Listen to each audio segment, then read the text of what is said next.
paz do Senhor Jesus seja aí sobre a sua vida, sobre a sua casa, sobre a sua família. Temos aqui mais um momento de palavra para edificar a nossa vida, palavra e oração, tá bem? Vamos começar hoje orando, agradecendo ao Senhor e pedindo ao Senhor direcionamento para o nosso dia. Oremos. Pai Todo-Poderoso, Pai bondoso, muito obrigada a Deus por esse dia. E nós te pedimos, Senhor, que o Seu Deus esteja conosco, perdoa os nossos pecados, santifica a nossa vida para Ti, nos dá o Teu direcionamento. Pai, que a Tua presença seja sobre a nossa vida, que o Seu Deus esteja indo na nossa frente, limpando o nosso caminho e nos dando, Pai, livramentos, nos dando vitórias. Abençoa, Seu Deus, a nossa casa, a nossa família, os nossos filhos, os nossos relacionamentos, o nosso trabalho. Seu Deus, esteja abrindo portas de trabalho para os desempregados. Senhor, abençoa aqui a vida dos estudantes, aqueles que desejam estudar, que estão estudando. Pai, a vida daqueles, Seu Deus, que estão lutando, cuidando de suas casas, suas famílias, que precisam de saúde. Deus, e nós pedimos que o Teu Santo Espírito nos fale hoje de forma poderosa. Em nome de Jesus é o oro. Amém. Olha, é uma palavra aqui de Gênesis 37 sobre os sonhos de José, né? Certa vez José teve um sonho e quando contou a seus irmãos, eles passaram a odiá-lo ainda mais. Ouçam o sonho que tive, disse-lhes. Estávamos amarrando os feixes de trigo no campo, quando o meu feixe se levantou, ficou em pé, e os seus feixes se juntaram ao redor do meu, e se curvaram diante dele. Seus irmãos lhe disseram, então você vai reinar sobre nós? Quer dizer que você vai nos governar? E odiaram ainda mais por causa do sonho e do que tinha dito. Depois teve outro sonho e contou aos seus irmãos. Tive outro sonho, desta vez era o sol, a lua e 11 estrelas se curvavam diante de mim. Quando contou ao pai e aos irmãos, o pai repreendeu e lhe disse, que sonho foi esse que você teve? Será que eu e sua mãe e seus irmãos viveremos a nos curvar até o chão diante de você? Assim seus irmãos tiveram ciúmes dele. O pai, no entanto, refletia naquilo. O que a gente vê aqui, né? Um jovem sonhador, era o filho de José. Ele era um dos caçulas, ele não era o caçula, mas ele era um dos mais jovens filhos de seu pai. E o seu pai o amava muito. Seu pai tinha dado uma túnica linda para ele tinha só 17 anos. E os irmãos tinham muita inveja dele, porque ele era o queridinho do papai. Então, José, ele tinha sonhos, era um rapaz especial. Deus falava com ele através de sonhos.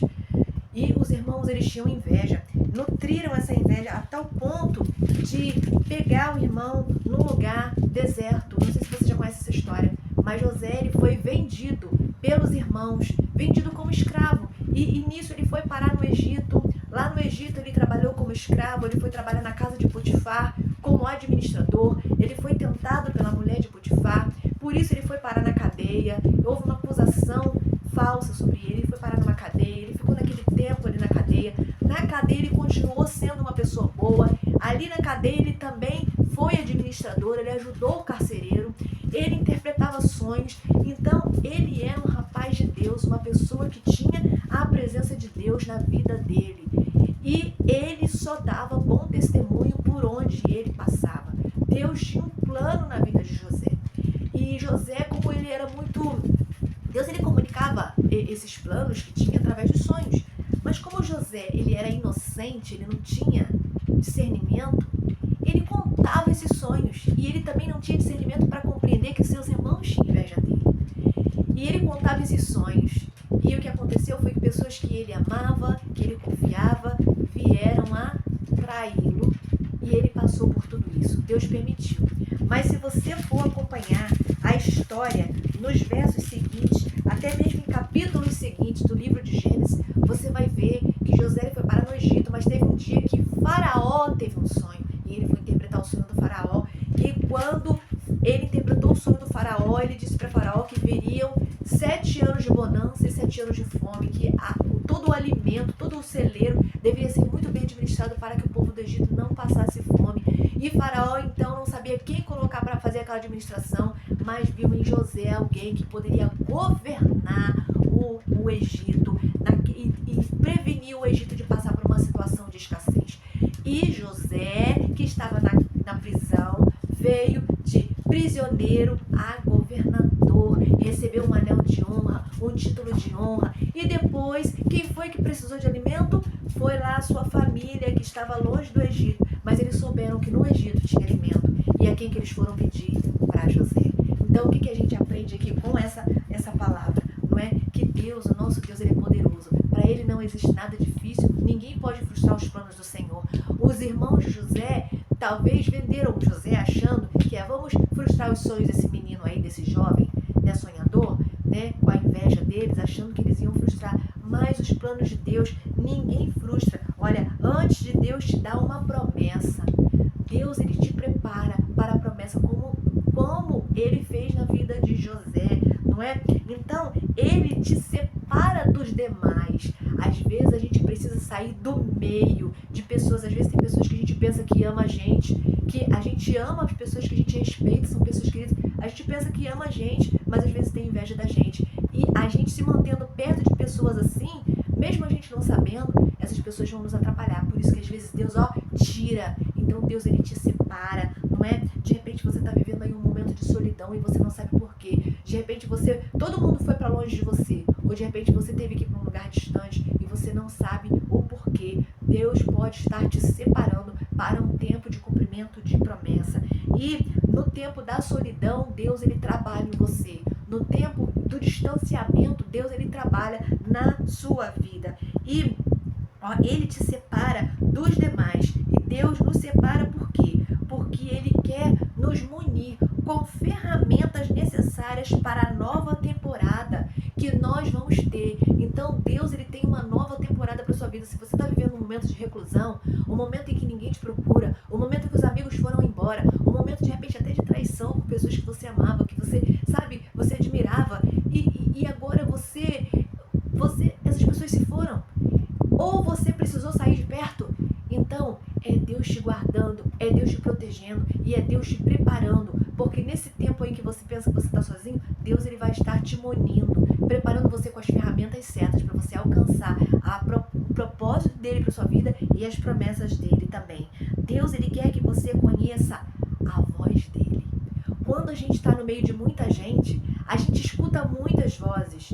Nesse tempo, às vezes a gente está sozinho no nosso quarto e a gente está nas redes sociais, a gente está ouvindo muitas vozes. Cuidado com as vozes que você ouve. Algumas vozes poderão atrapalhar o cumprimento da promessa do Senhor na sua vida. Então, cuidado com isso. Cuidado com as pessoas que você comenta os seus sonhos, os seus projetos. Comente primeiro com o Senhor, não é? Então, olha, Deus, Ele quer que você conheça a voz dele. Quando nós estamos cercados de pessoas, não conseguimos ouvir a voz de Deus, não é? Geralmente é assim que acontece. E Deus, ele quer que você conheça a voz dele. Então Ele vai te treinar para isso e te ensinar a ouvi-lo. Olha, às vezes o treinamento de Deus dói.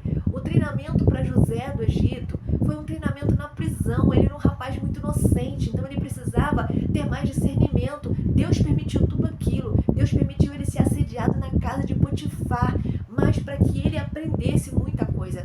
E José aprendeu a ser um homem forte, um homem valente, um homem valoroso, um homem corajoso, um grande administrador e um homem que, quando seus irmãos voltaram, ele não teve peninha. Ele falou assim: meus irmãozinhos, que bom que vocês estão aqui, né? Eu perdoo vocês de graça. Não, não foi assim. Ele, se você for ler o texto, o que ele fez? Ele falou assim: o pai de vocês, cadê o pai de vocês? Que ele sabia que era o pai dele. Vai lá, eu quero conhecer o pai de vocês. E segurou um dos irmãos para que eles voltassem. Segurou uma garantia. Então ele aprendeu a ser forte, ele aprendeu a ser um homem valente, não é? Que lutava de acordo com as regras daquela época. Ele deixou de ser aquele bonzinho, aquele bobinho, não é? E assim, ele foi grandemente respeitado. Olha, Deus, Ele quer que a gente conheça mais o Senhor, que a gente aprenda a ouvir mais a voz dele. Foi assim, foi aquele jeito que eu acabei de falar para vocês que Deus usou para treinar José. E Deus também, Ele te separa para que você se torne diferente do que você era. José se tornou mais forte, se tornou mais corajoso e mais capaz, muito diferente do que ele era.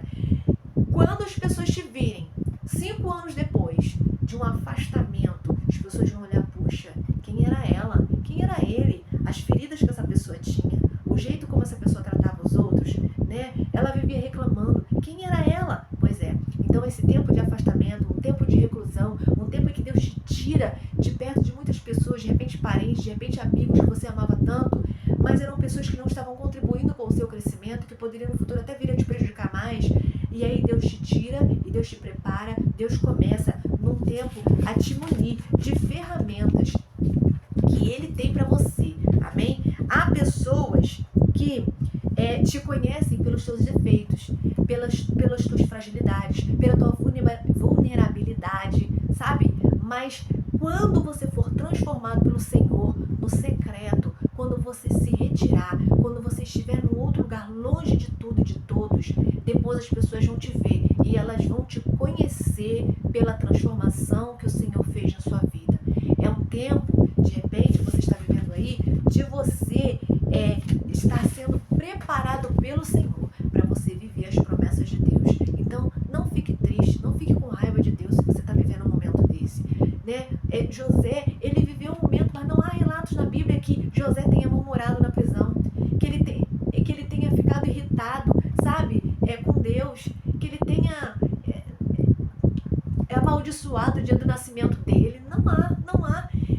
Mas, certamente ele ficou muito triste, sim, mas Deus o recuperou, o Senhor o honrou, o Senhor o abençoou, e tudo aconteceu conforme o Senhor Deus tinha mostrado para José naquele sonho, que 11 se curvavam diante dele. Pois os irmãos dele, a família dele, eles tiveram de uma certa forma que se curvar, pedindo alimento, não é? Pedindo ajuda e reverenciando, porque ele era também uma autoridade ali do Egito. Então guarda essa palavra no seu coração. Deus tem um tempo de honra para você, mas enquanto você estiver passando pelo processo, não despreze as fases do processo. No processo o Senhor está te moldando, está te ajudando, está te guardando, sabe? Deus, ele está te preparando para tempos melhores.